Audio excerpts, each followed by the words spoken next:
Hallelujah. Amen. Amen. Alam niyo, napakabuti ng Panginoon at mapalad tayong lahat kasi sama-sama tayo muli sa araw ng linggo at hindi lang linggo, Lunes hanggang Sabado na kasama natin ang Panginoon. Okay, so magwang lahat, tayo muling manalangin para gabayan tayo ng Panginoon. Panginoon, marami pong salamat sa presensya mo sa umagang ito. Salamat, Panginoon. Huwag mo kami pababayaan. Dalangin namin ang presensya mo na manatili sa aming kalagitnaan. Higit sa lahat, Lord, amin pong maunawaan ang iyong salita, O Diyos, upang kami ay patuloy na maging matagumpay sa aming buhay araw-araw. Pagpalain mo kami, Panginoon, at dalangin namin ang Banal na Espiritu Santo ay patuloy na kumilos sa aming buhay. Salamat po sa pangalan ni Jesus. Amen. Praise God. Hallelujah. Ang title po ng ating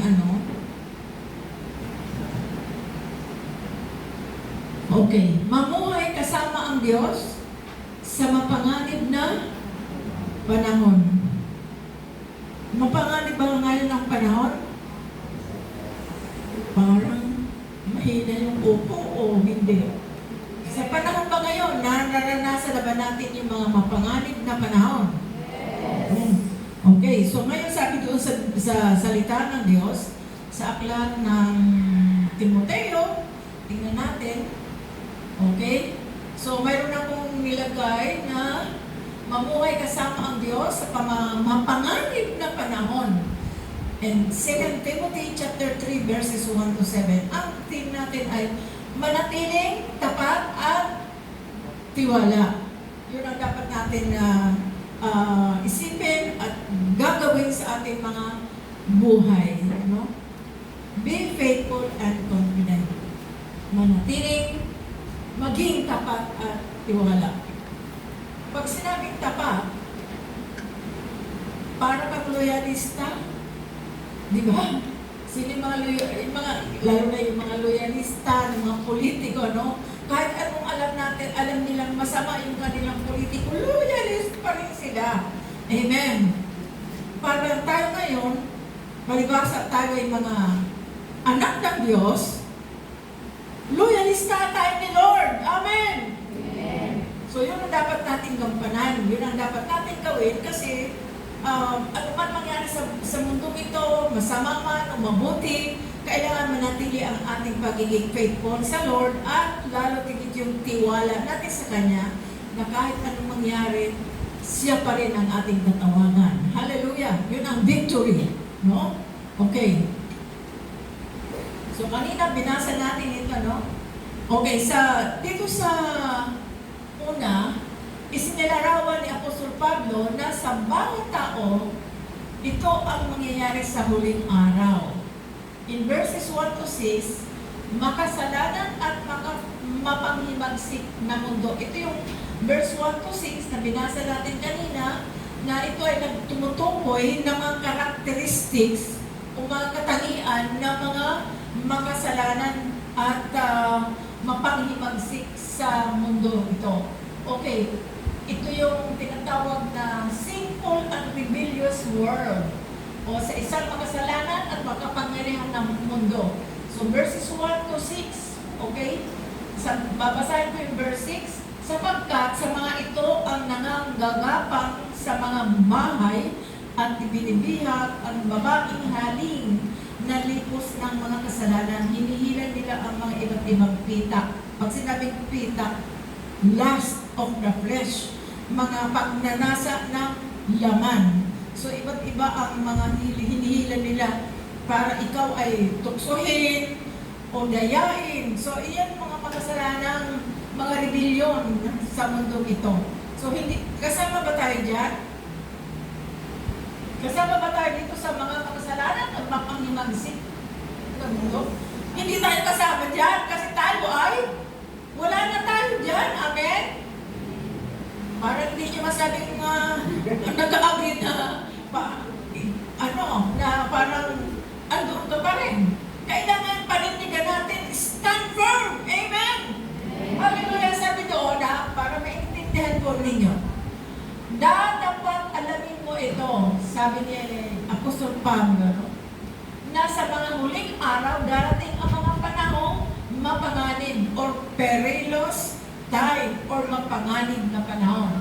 Sapagkat ang mga tao ay magiging maibigin sa kanilang sarili, maibigin sa salapi, mayayabang, mga mapagmalaki, mapagtumayaw, masuwayin sa mga magulang, mga walang turing, mga walang kabanalan, walang katutubong pag-ibig ang mga walang paglulubag, mga palabintangin. Oh, marami niyan, palabintangin, ha? Okay. Mga walang pagpipigil sa sarili, mga bangis, hindi nga maibigin sa mabuti. Ang mga lilo, mga matitigas ng ulo, mga palalo, mga maibigin sa kalayawan, kaysa mga maibigin sa Diyos, na may anyo ng kabanalan, datapwat tinanggihan ang kapangyarihan nito. Lumayo ka rin naman sa mga ito, sabi niya Apostol Pablo kay Timoteo. Sapagkat sa mga ito ang nangangapang sa mga bahay at ibinibidhak ang babaeng halin sa likos ng mga kasalanan, hinihila ng mga iba't ibang pita. Okay. Ito yung katangian ng isang makasalanan at rebellious na tao sa mundo ito. Kasama ka pa ba dyan? Hindi na. Alay. Once na tinanggap natin si Jesus na yung gumagawa sa buhay natin para alisin yung mga pangit sa ating buhay. Hindi na ikaw, kasi hindi natin kaya na, kunyari, naninigarilyo ka, mahilig ka ng sigarilyo. Sasabi mo, ayoko naman nigarilyo, kaya ko yan, hindi naman nigarilyo. Nakayaan mo 1,000, pero sa susunod na linggo, andun ka na naman. Kasi wala ka naman talaga. Ikaw lang naman ang nasusunod sa sarili mo. Amen? Pero pagkasama natin si Lord, araw-araw binabago ang ating buhay. So, dati tayo ganyan. Pero ngayon ay unti-unti na binabago ng ating Panginoon. Okay, next. Number 2, in verse 7 to 9. Ano itong sinasabi ito? Mga taong lumalaban sa katotohanan or people resist the truth. Isa pa yan sa mga katangian ng mga taong lumalaban sa katotohanan. Sabi diyan, na laging nagsisipangaral at kailanpaman ay hindi nararating sa pagkaalam ng katotohanan. Tinatanggihan talaga nila ang Biblia, katulad ko dati. Pero ngayon, mahal ko ang Biblia. Wala na akong ibang binabasa. Wala akong, dati mahilig ako sa mga comics. Pero nung malaman ko ang Biblia na napakaganda ng laman, ay hindi na po ako nag-resist dyan. At kung paano si Hanes at si Hambres ay nagsilaban kay Moses, ay gayon din naman ang mga ito'y nagsisilaban sa katotohanan. Mga taong masasama ang pag-iisip, mga itinakwil tungkol sa pananampalataya. Ngunit sila hindi napapatuloy sapagkat nangahahayag sa lahat ng mga tao ang kanilang kamangmangan, gaya naman ng pagkahayag ng mga yaon. Okay, so dito sa verse 7 to 9, makita natin dito ang katangian ng mga taong nagre-resist sa katotohanan or lumalaban sa katotohanan. Wala na tayo dyan. Lumalaban ka pa ba sa katotohanan? Nilalabanan pa ba ang salita ng Diyos? Hindi na. So, tayo ngayon ay nasa katotohanan na tayo. Pero ang katangian ito ay doon sa mga taong lumalaban hanggang ngayon kung sino man yun at napakarami mga kapatid. Okay, next. Sabi sa verse 9 to 11, okay? Ito yung tagubilin ni Apostol Pablo kay Timoteo. Sabi niya, ngunit sinunod mo ang aking aral. Wow! Ugali, akala, pananampalataya, pagpapahinuhod. Nababasa ba niyo? Okay, sabay-sabay tayo. Ito yung mga tagubilin or charts ni Apostle Pablo kay Timothy. Okay, number 10, 1, 2, 3. Ngunit sinunod mo ang aking aral, ugali, akala, pananampalataya, pagkakalinunod, pag-ibig, pag-ibig, mga pag-uusig, mga pagpapita, at mga bagay na nangyari sa akin sa Antioquia, sa Iconio, sa Listra, at mga pag-uusig ang tinis ko, at sa lahat ay niligtas ako ng Panginoon. Yan ang mga makapangyarihan. Kaya hindi tayo makaka-escape doon sa mga persecution, mga tribulation. Hindi tayo makaka-escape dyan. Pero ang sabi ng Apostol Pablo kay Timoteo, ngunit sinunod mo ang aming aral. Ngunit sinunod natin ang aral ng Diyos. Amen? Kaya tayo nandito ngayon.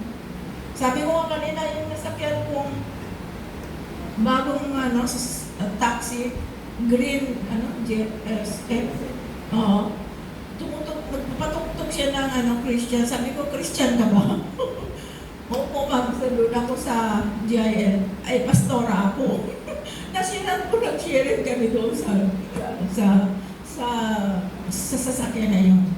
Kaya, mapalad talaga tayo mga kapatid. Kasi, kahit saan man tayo mapunta, hindi natin pwedeng i-resist ang salita ng Diyos, kundi ating isineshare ito ang salita ng Diyos sa kanila. Amen? At yun naman talaga ang trabaho natin, to share the gospel, to share the word of God, to share the truth na may Jesus na buhay, na namatay at muling nabuhay. Yun ang tandaan natin mga kapatid. Si Jesus hindi na nanatiling patay. No? Kaya yung dati kong sinasamba na kahit napunas-punasan ko, hindi naman pala buhay, patay pala yun, eh wala palang epekto yun, hindi naman pala yung powerful sa buhay ko. Nung tinanggihan ko yun mga kapatid, at binasa ko ang salita ng Diyos, hallelujah, binago tayo ng Panginoon. Amen! Kaya yung pong sinasabi dyan ni Apostol Pablo kay Timoteo, galang na galang si Apostol Pablo habang siya nandoon sa bilangguan, no? Na sinunod mo ang aking mga aral. At hanggang ngayon kasama tayo yung bunga ng pangangaral ng salita ng Diyos. Kaya ang salita ng Diyos, kailanman hindi ito mawawala. Sabi sa Bible, langit at lupa ay mawawala, subalit, ang salita ng Diyos ay mananatili. Kasi, katulad natin, sino ba ang nag-share ng salita ng Diyos sa iyo? Sino ba ang nag-share ng salita ng Diyos sa akin? At ito ako naging bunga nung nag-share. Kaya, hindi pwedeng mapigil o ma-stop ang sharing the Word of God. Kaya tayo ay bunga ng pangangaral ng salita ng Diyos. Kaya, tayo na rin, ang church sa atin ay manatiling sumunod sa kanya mga aral, mga doktrina, mga manner of life, pag-uugali, at saka doon yung kaya ba natin ang long suffering? Kaya ba natin, ngayon, alam, dami na natin karanasan sa mga long suffering, amen? Pero bakit ka nandito? Kasi sinusunod natin ang aral ng salita ng Diyos. Hallelujah. Amen. Next. Number 4. Okay, tingnan natin ang verse 4. Number 4, verse 12. Live godly in suffering and persecution. Oo, lahat na ibig mabuhay na may kabanalan kay Kristo Jesus ay mga babatak na pag-uusig. Ulit, sabay. Oo. At lahat na ibig mabuhay na may kabanalan kay Kristo Jesus ay mga babatak na pag-uusig. So, sabi dito, live godly. Hindi tayo nabubuhay para hindi tayo nabubuhay na walang Diyos. Nabubuhay tayo dahil sa Panginoon. Yun lang ang ating kalakasan talaga mga kapatid. Tingnan mo ako, 75 na ako, Pero bakit malakas ako? Kasi ako nabubuhay sa salita ng Diyos, sa presensya ng Diyos, at lahat na ng kanyang gustong mangyari sa buhay ko ay nananatili tayo sa Kanya. Amen? Kung estudyante ka man, manatili ka sa Kanya. Live a godly life. Magulang ka, live a godly life. Mamuhay ka na may Panginoon sa ating buhay. Hindi yung mamuhay ka sa sarili mong gusto. Kundi tayo ay nabubuhay sa gusto ng Panginoon. Amen. Kahit na napakahirap ng buhay ngayon, kung tingnan mo yung sa Senado, nag-aaway-aaway sila, malinaw talaga na magulo na talaga ang mundong ito. Grabe. Yung mga katangian ng mga tao, ha? Wala ka na, hindi mo pwede palang sabihin na nakatakit-takit ka naman kung ikaw ay nasa mataas na antas ng buhay, katulad mga professional, katulad niyan mga politician, mga nakaupo sa gobyerno. Hindi natin ba pwedeng sabihin na, uy, magswerte ka o mapalad ka. Maliban na lang kung may Panginoon ka. Amen! Hindi naman tinitingnan ng Diyos kung anong naabot mo na mga edukasyon. Ang tinitingnan ng Diyos ay ang ating puso. Kung gaano ka loyal sa Kanya. Kung gaano tayo katapat sa Kanya.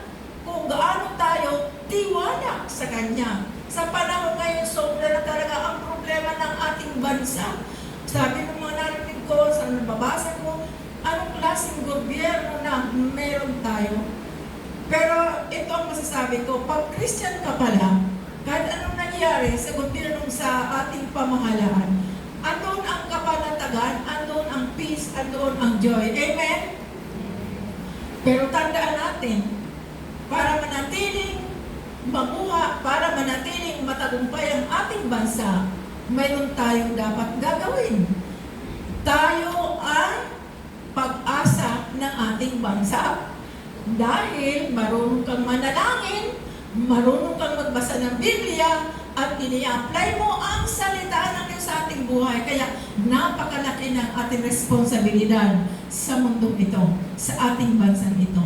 Amen ba? Huwag mong sabihin na, bahala na kayo dyan. Mga kapatid, tayo mga anak ng Diyos. Binigay sa atin ng Diyos ang responsibility para ipag-pray natin ang ating bansa, ang ating pamilya, ang ating community.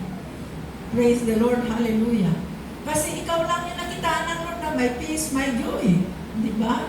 May problema, pero andoon ang peace. May pagsubok, andoon ang peace, nandoon ang joy. Dahil kasama natin ang Diyos. Kasama natin ang Diyos. Hindi ako matitina, hindi ako masusunog. Diba? Dumaan ka man sa ilog, hindi tayo masusunog. Ibig sabihin, ano man mga pagsubok, nagraming pagsubok, nandyan ang Panginoon. Hallelujah. So, sabi dito, lahat na ibig mabuhay na may kabanalan kay Kristo Jesus ay mga babatak ng pag-uusig. Hindi natin maiwasan yan. Dadaan tayo doon sa mga persecution. Pero manatili tayong godly life in times of suffering. Huwag kang lumayo kay Lord, lalo na sa panahon ng mga persecution, mga suffering. Lalo natin kailangan ang Panginoon dahil hindi natin kaya baguhin ang ating buhay.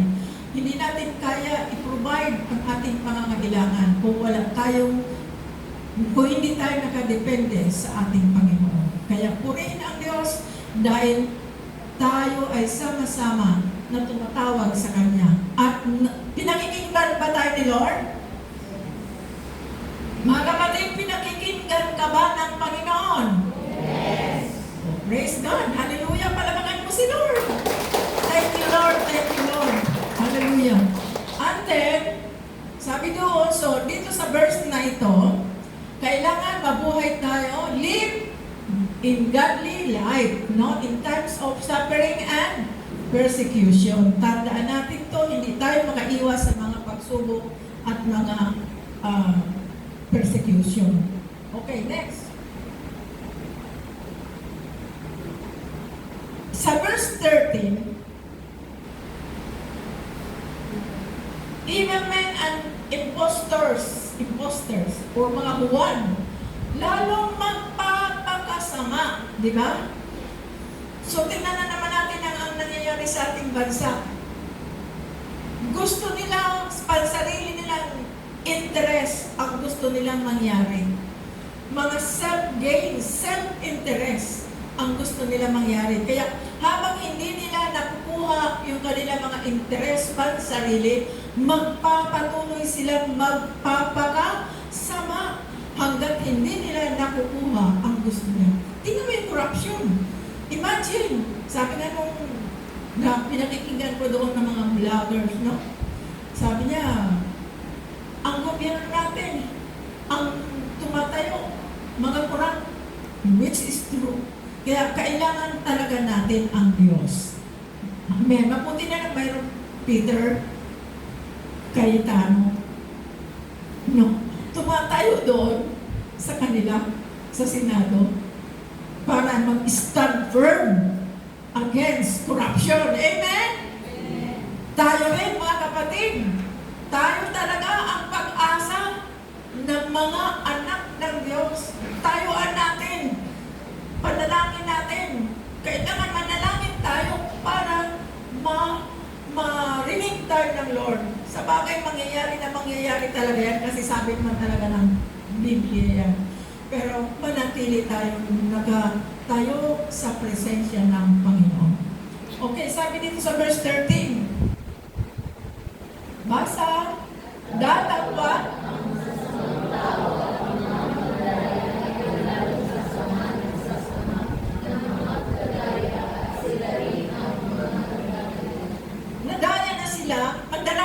nadaya pa. Kaya nag-multiply talaga. Amen. Pagpag tayo, na-receive natin ang Word of God na alam natin, nalaman natin ang salita ng Diyos, nag-multiply din ito.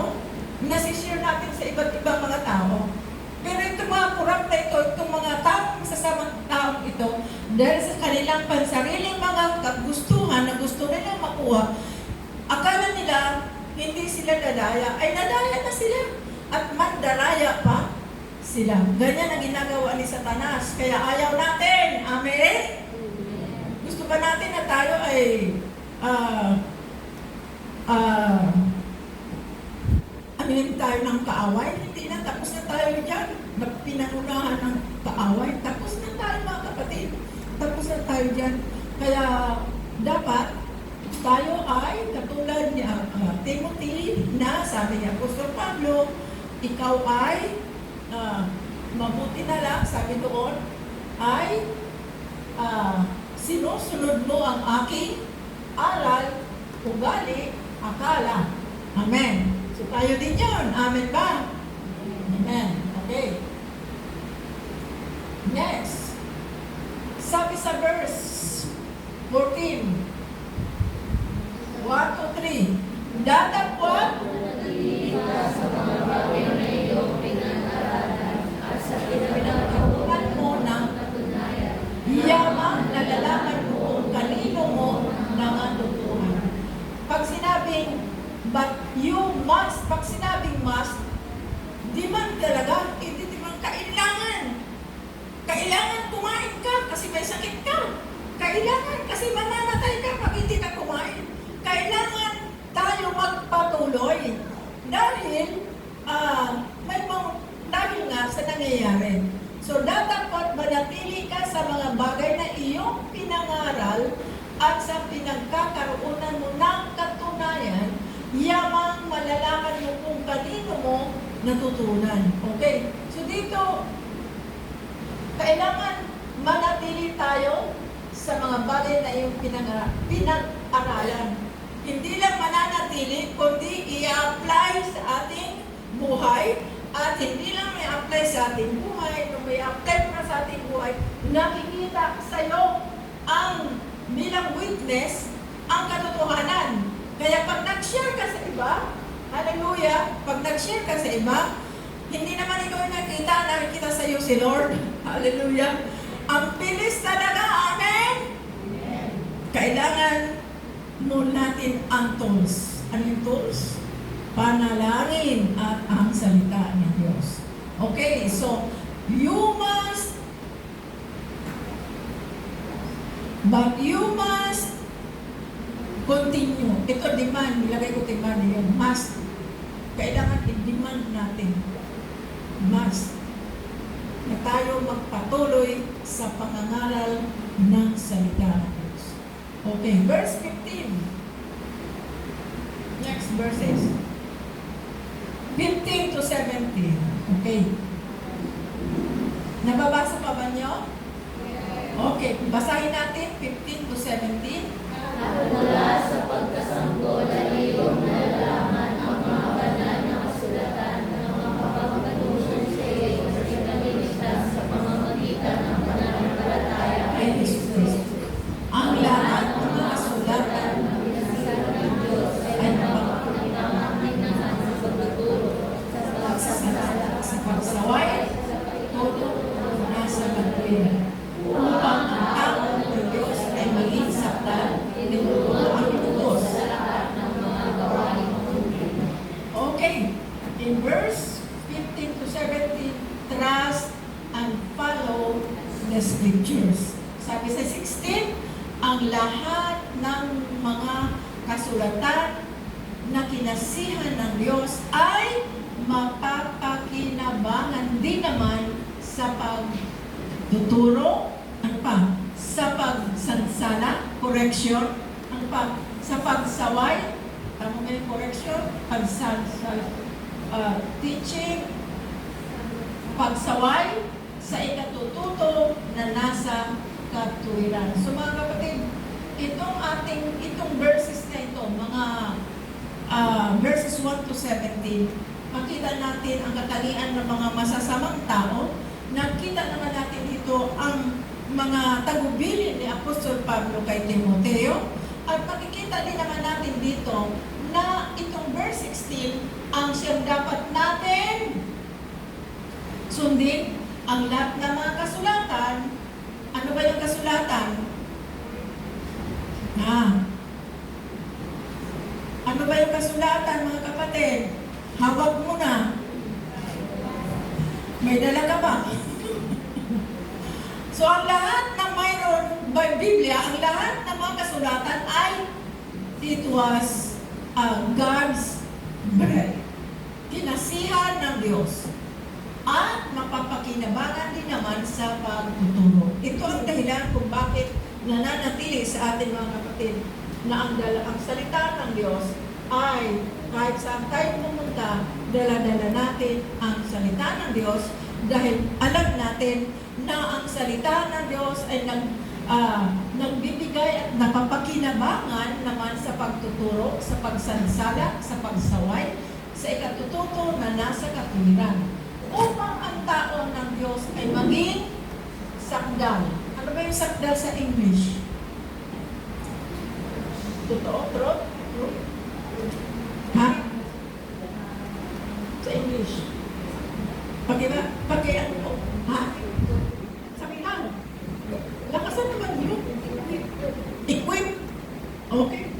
Para tayo maging equip sa salita ng Diyos.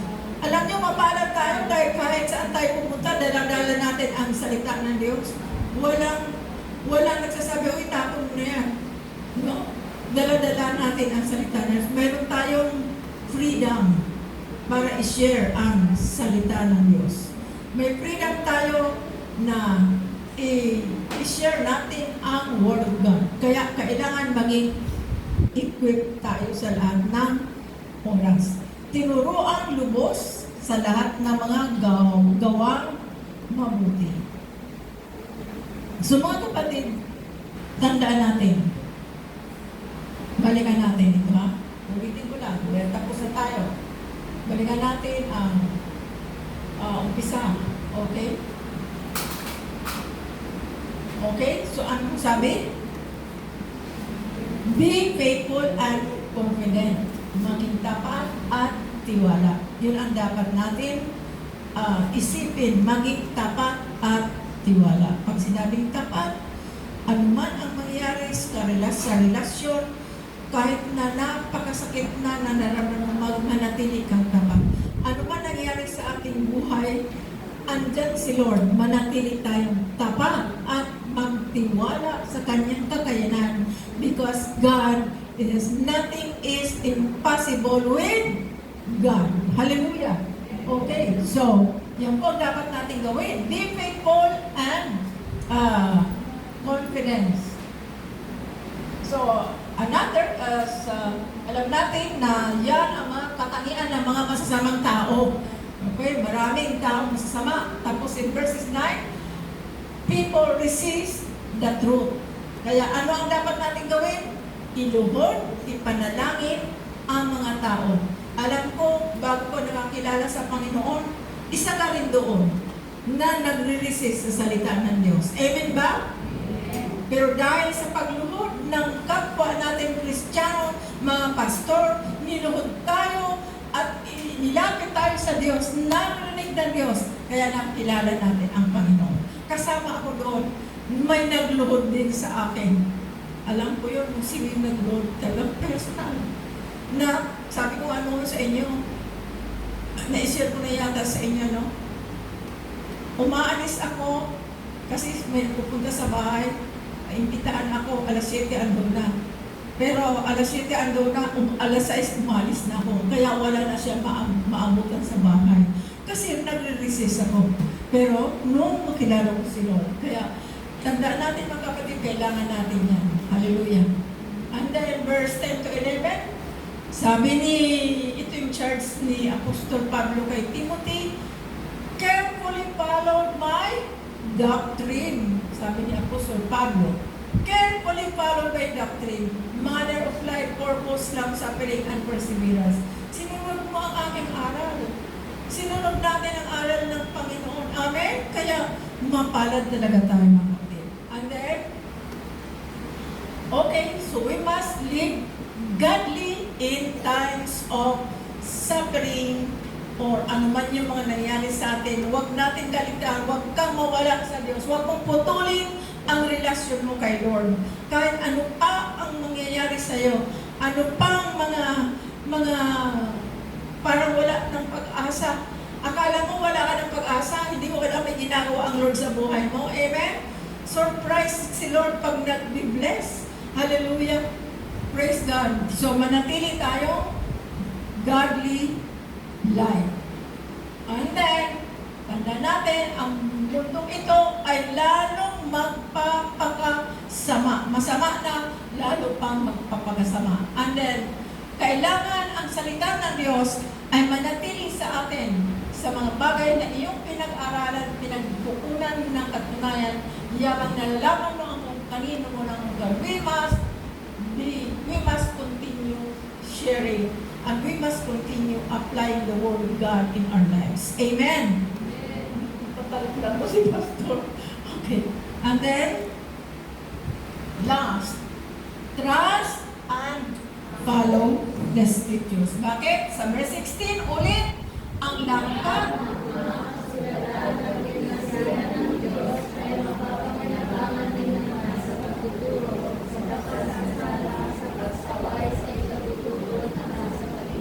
okay. Maliban sa Biblia, meron na ba kayong alam na mga libro na nagsasabing ikatututo na nasa katulad maliban sa Biblia? Meron na ba kayong nabasa? Wala, di ba?